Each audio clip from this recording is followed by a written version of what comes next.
જય હિન્દ, જય ભારત, જય માતાજી. હું અર્જુનભાઈ, ગુજરાત પ્રદેશ પ્રભારી, સીએપીએફ સંગઠન અને વિશેષ સીઆરપીએફ નિવૃત્ત જવાન છું. ખાસ મારી સમગ્ર ગુજરાતના સીએપીએફ પરિવારને એક ખાસ સંદેશ આપવાનો છે આજે, અને સંગઠનના ઈદ માટે એક મેસેજ છોડું છું. આજે મારો વિડીયો બનાવવાનો મકસદ એ જ છે.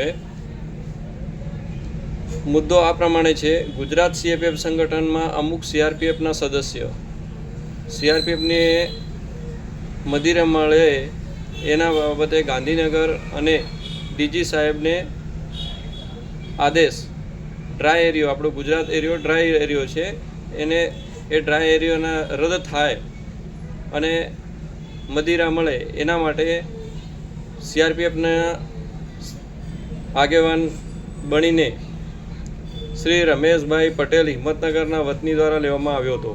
આ નિર્ણય લેવામાં આવ્યો હતો અને એ સંગઠનથી અલગ થયા હતા કે અમે મદિરા મળે એના બાબતે એ લોકો સંગઠનથી અલગ થયા હતા.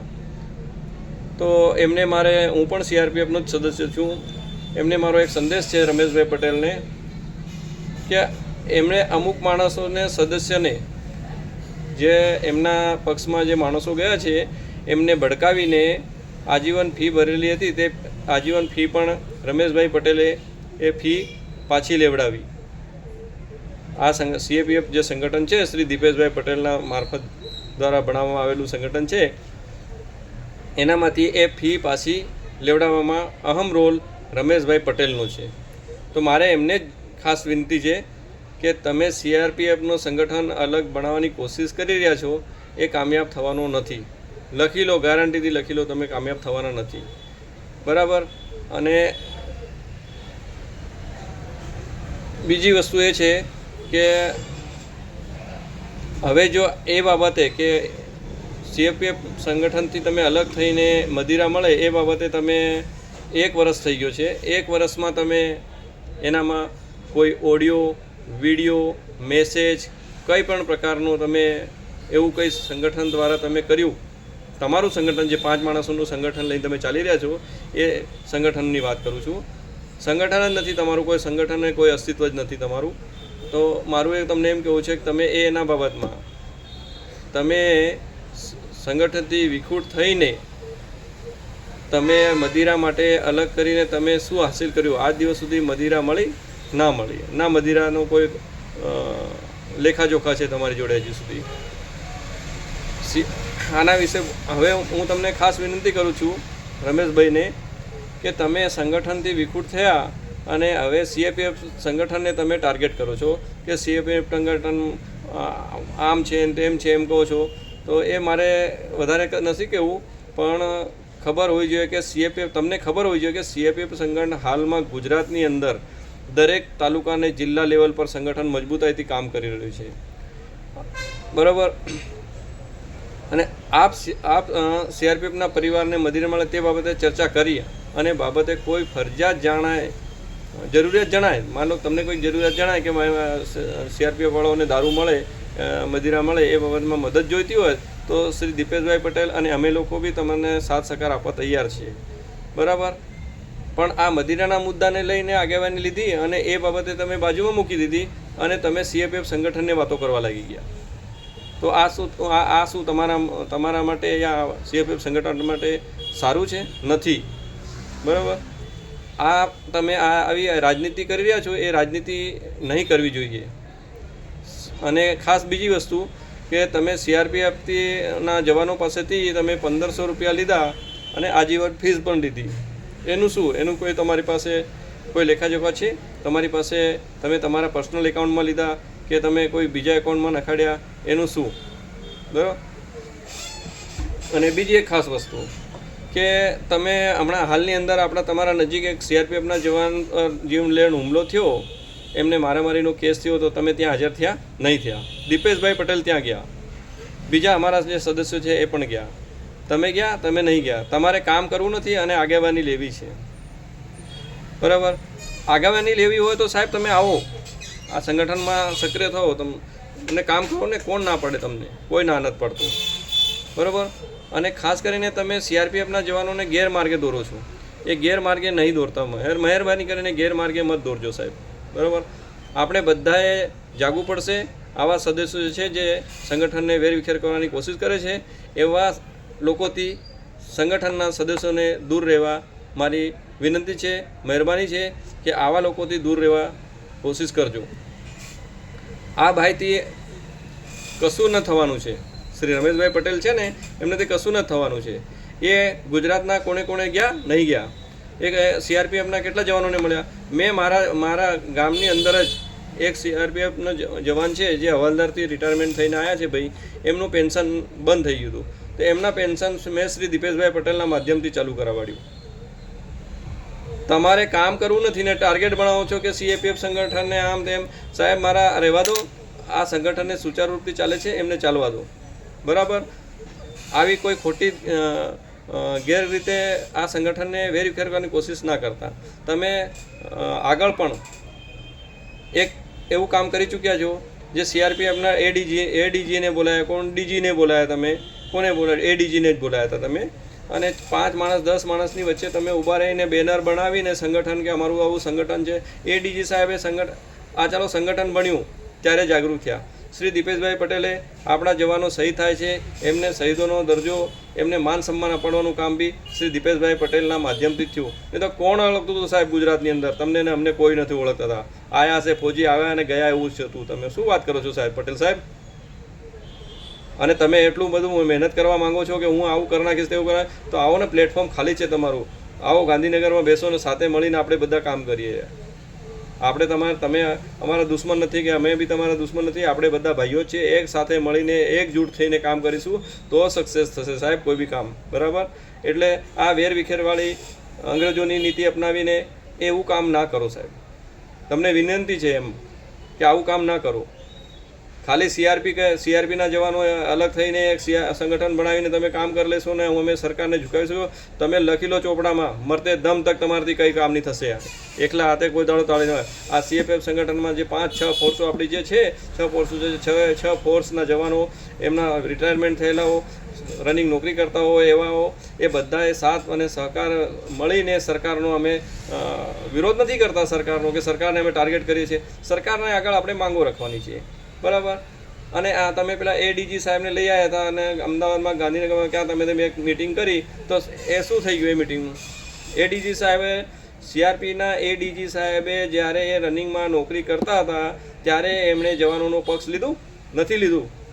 ત્યારે એમને નોકરી વાલી હતી કે મારે નોકરી છે, હું કોઈ એવા મુદ્દા નહીં ઉઠાવી શકું.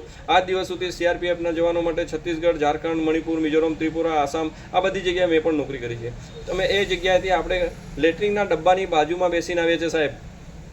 આપણને કોઈ ડબ્બો નથી. સીઆરપીએફના જવાન માટે કોઈ ડબ્બો નથી. રેલવેનો ડબ્બો નથી મળતો. આર્મીના જવાનોને મળે છે. એના માટે એડીજી સાહેબે કોઈ દાડો કીધું કે આ જવાનોને પણ આવી રીતે અમારા ટ્રેનના ડબ્બાને એક કોચ મળવો જોઈએ એમ. શ્રીનગરથી હજારોની સંખ્યામાં લોકો આવે છે. 3-4 ટ્રેનોમાં આપણે ઊભા બિહારનો જવાન હોય તો બિચારો ઊભો ત્યાં સુધી બિહારમાં જાય. આસામનો જવાન હોય તો ઊભો બિચારો જાય, એને બેઠવાની જગ્યા મળે. એવા મુદ્દાઓ તો એડીજી સાહેબે કર્યા હતા કોઈ દાડો? નથી કર્યા. અને તમે શું વાત કરો કે એડીજી સાહેબ અહીં આવીને ગુજરાતમાં આવીને ગુજરાતનું સંગઠન વેરવિખેર કરી નાખશે? એ શક્ય નથી સાહેબ. બરાબર. એ શક્ય નથી. અમારી જે આવવાવાળી પેઢી છે એના માટે કામ કરવાનું છે. આજે ગુજરાતને સંગઠન બન્યા પછી દીપેશભાઈના માર્ગદર્શન આગળ અને જે સક્રિય સદસ્યો છે જે સંગઠનને સુચારુ રૂપથી ચલાવવા માટે આ 6 વર્ષથી મહેનત કરી રહ્યા છે, એમને બધાને હું શુક્રગુજાર છું કે એ લોકોએ પૂરું સમય આપ્યું છે. ખાસ કરી અમારી મહિલા બહેનો છે, એમણે પણ બહુ સહયોગ આપ્યું છે. એમનો ધન્ય છે. એમને પરિવારના સાથે રહીને આજે સંગઠન માટે એટલું યોગદાન આપે છે. એ ધન્ય છે. એ બહેનોને મારે નમ્ર વિનંતી છે કે તમે લોકો પોતાનું પરિવાર સાચવીને, પરિવારને સાથ સહકાર આપીને, પરિવારને ટાઈમ આપીને તમે આજે આ સંગઠનને એટલો સમય આપો છો. તમે ધન્ય છો બહેનો. પણ અમારા જે જાગૃત જવાનો છે એ પણ ધન્ય છે.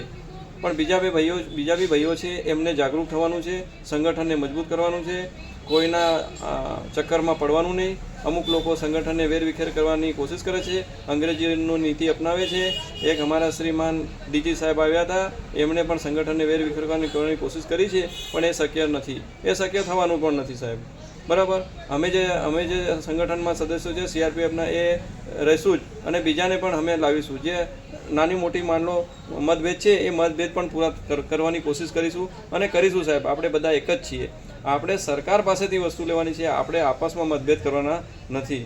આ મતભેદોને દૂર કરવા માટે જલ્દથી જલ્દ આપણે એનું સોલ્યુશન લાવીશું. કેમ કે સંગઠનમાં નાની મોટી આખા દેશ લેવલનું સંગઠન છે સાહેબ. દીપેશભાઈ પટેલ બિહારમાં પણ ગયા, યુપી પણ ગયા છે, મહારાષ્ટ્રમાં ગયા હતા, ત્યાં પણ એમને સંગઠનને મજબૂત કરવાની કોશિશ કરી છે. રાજસ્થાનમાં પણ ગયા છે, ગુજરાતમાં ગયા. ગુજરાતના એક ઘર, જ્યાં એક ડિસ્ટ્રિક્ટ, એક ગામમાં જ્યાં માણસો આપણા સીએપીએફના જવાનો હતા, ચાહે સીઆરપીએફના, બીએસએફના, આસામ રાઇફલના, એસએસબીના એ સદસ્યોને, ચાહે એ રનિંગ નોકરી કરતા હોય, ચાલુ સર્વિસમાં જે નોકરી કરે છે એમને પણ એમના ઘરે આવેલા હોય, મળવા ગયા હોય છે. તકલીફો ઘણી દૂર કરી છે સાહેબે. એવું નથી કે દીપેશભાઈએ કોઈ કામ નથી કર્યું. લીંબડીની અંદર, અમારા નજીક દાહોદ જિલ્લાની અંદર લીંબડીમાં એક જવાનને ઝઘડો થયો હતો, એમનું બધું સોલ્યુશન દીપેશભાઈ પટેલ લાવ્યા. અમુક પેન્શનોની બાબતોમાં પણ દીપેશભાઈ પટેલ એ સોલ્યુશન લાવ્યા. એક બિચારી મહિલા જે એનો પતિ લીમખેડાનો હતા, એમના પતિ જે રનિંગ નોકરીમાં ત્યાં મરી ગયા, તો એમનો પેન્શનનું કે જે બી પણ કામ હતું એ બધું કામ એ દીપેશભાઈ પટેલે કરાવ્યું. બરાબર. એટલે એવું નથી કે સાહેબ એક માણસ બધી જગ્યાએ દોડતો ફરે અને એ માણસ જ કામ કરતો રહેશે. બધાએ મળીને કામ કરવું પડશે. બરાબર. અને અમુક માણસો છે એમને એમ લાગે છે કે ભાઈ હું આ કામ કરી શકું છું તો તમે આવો સાહેબ, વેલકમ છે. તમને કોઈ પદ જોઈતું હોય તો પદ જ લઈ લો. હું મારો ગુજરાત પ્રદેશ પ્રભારીનું પદ છોડું છું. બોલો, તમે તૈયાર છો? તમે એના પર આવીને કામ કરો ને સાહેબ. કોણ ના પડે છે તમને? ખાલી આપણે સંગઠનમાં કે આમ છે ને તેમ છે ને ફલાણું, પર્સનલ લાઈફમાં નહીં જવાનું સાહેબ. આ સંગઠનમાં ખાસ કરીને ધ્યાન રાખવાનું છે. પર્સનલ લાઈફમાં કોઈને અટેક મત કરો. હું મારી પર્સનલ લાઈફમાં મારું બિઝનેસ છે, ઇલેક્ટ્રોનિકનું મારું શોરૂમ છે, મોબાઈલ ટીવી ફ્રીજનું શોરૂમ છે સાહેબ મારું. બરાબર. તો હું એનામાં પર્સનલ લાઈફમાં હું ગોવા જાઉં કે દુબઈ જાઉં કે બેંકોક જાઉં, ફરવા જતો હોય, મને કંપનીવાળા લઈ જાય કે મારા પર્સનલમાં જતો હોય, એ મેટરો પણ ઉછાળે છે. એ બધી આ નોટંકીવાળી વાતો ના કરવાની સાહેબ. આ સંગઠન છે, બધાનું એકજૂટ રહેવાનું છે. પર્સનલ લાઈફને અટેક મત કરો. બરાબર. એ સમજવાવાળા માણસો સમજી જશે કોને પર્સનલ લાઈફમાં ટાર્ગેટ કરે છે. એ ટાર્ગેટ ના કરો અને એકજૂટ રહો. એકજૂટ થઈને કામ કરો. સારું રહેશે સાહેબ. સંગઠન આવવાવાળી પેઢી માટે સારું રહેશે, આપણા બધા માટે સારું રહેશે. આપણી ઘણી બધી એવી માંગો છે સાહેબ. આ હમણાં કોકરોચ ગેંગ કરીને એ લોકોએ સરકાર સામે ઇસ્તીફું લઈ લીધું. કેમ લઈ લીધું? એનું એક રીઝન છે સાહેબ. એ લોકો એક ટાર્ગેટ બનાવીને ચાલ્યા હતા કે આવી રીતે અમે અમારું એક ટાર્ગેટ ઊભું કરીને એવું સંગઠનને એક પ્રોત્સાહન કરીને એકજૂટ થઈ અને કામ કરાવીએ, તો એમણે રાજીનામું લઈ લીધું સાહેબ. ચલો, એ અલગ વસ્તુ છે. એ લોકોએ શું કર્યું શું નહીં કર્યું, પણ આપણે સરકાર સામે એવા મુદ્દા છે, આપણા જનહિતના મુદ્દા છે, આપણા જવાનોનો મુદ્દા છે. આપણને શિક્ષણની અંદર લાભ મળવો જોઈએ. આપણે ગુજરાત લેવલ પર કે ભારત લેવલ પર મંદિરોમાં આપણને ઘંટો લાઈનોમાં ઊભો રહીને આપણે દર્શન કરીએ છીએ. આપણું એટલું માન સન્માન નહીં કે આપણને ચલો આ ફૌજી માણસ છે એને અલગ 10-15 મિનિટમાં આપણે એને દર્શન થઈ જાય. કેમ કે આપણી પાસે ટાઈમ નથી હોતો. ટાઈમ એટલે નથી હોતો. કોઈ બિચારો સિક્યોરિટીમાં નોકરી કરે છે, કોઈ બેંકમાં નોકરી કરે છે, કોઈ જગ્યાએ નોકરી કરે છે, એમને ટાઈમ નથી થતા કે ચલો. એટલે ટૂંકમાં કહેવાનો મતલબ એ છે કે આપણે સરકાર સામે શિક્ષણના મુદ્દા છે, ઓપીએસનો મુદ્દો છે. મેઇન મુદ્દો આપણો ઓપીએસનો છે, મદિરાનો છે, શિક્ષણનો મુદ્દો છે, મેડિકલનો મુદ્દા છે.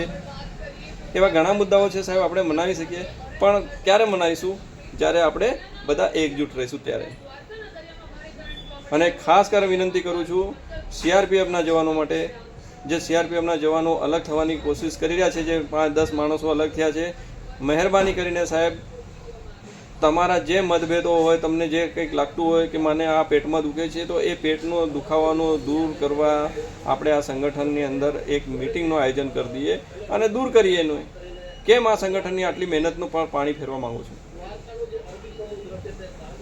દીપેશભાઈ પટેલે જે મહેનત કરીને શાયદ કોઈએ એવી મહેનત નહીં કરી હશે. એમની પાછળ 4-5 જે બીજા માણસો છે જે સ્ટાર્ટિંગથી એ લોકોએ મહેનત કરી છે અને આજે બી કરે જ છે. બરાબર. દીપેશભાઈ પટેલવાળું સંગઠન રહેશે ને રહેશે. ચાહે દીપેશભાઈ રહે ચાહે ના રહે, અર્જુનભાઈ રહે ના રહે, કનુભાઈ રહે ના રહે, મંજુલાબેન રે ના રહે, નર્મદાબેન રે ના રહે, પણ આ સંગઠન રહેશે સાહેબ. એવું મત અને એવા વિચાર લઈને આપણે આ સંગઠનને મજબૂત કરવાનું છે. મહેરબાની કરીને હજી પણ રિક્વેસ્ટ કરું છું કે ખાસ કર અમારા સીઆરપીએફના ભાઈ છે એમને વિનંતી કરું છું કે તમે આ સંગઠનથી વિખૂટતા ના પાડો, કોઈના બહેકાવામાં મત આવો, કોઈના કહેવા પ્રમાણે ના ચાલો. અરે આખી જિંદગી તમે ત્યાં ફોર્સના એક અધિકારીના નીચે દબાણમાં રહીને તમે ત્યાં દબાણમાં કામ રહ્યા, એવી જ રીતે અહીંયા પણ તમે દબાણમાં રહેશો સાહેબ, જીવનમાં તમે કંઈ હાસિલ ન કરી શકશો. તમને એમ બી લાગતું હશે કે આ ડાયો વાતો કરે છે, હું ડાઈ વાતો નથી, પણ પરફેક્ટલી જે આપણા અમે ફેક્ટ જે દેખાય છે એ જ વાત કરું છું સાહેબ. એટલે વિનંતી કરું છું કે નેક્સ્ટ વિડીયો હું નાખું એના પહેલાં મારા ભાઈઓ એના પર મારા પર જે બી કમેન્ટ કરવું હોય, જે પણ કંઈ કહેવું હોય એ કહી શકે છે. હું એનો ખોટો નથી માનવાનો, એનો બુરો નથી માનવાનો. તમારા મનમાં જે પણ હોય એ કહી શકો છો, પણ ખાસ કરીને સંગઠનને મજબૂતાઈ આપજો સાહેબ. જય હિન્દ, જય ભારત, જય માતાજી.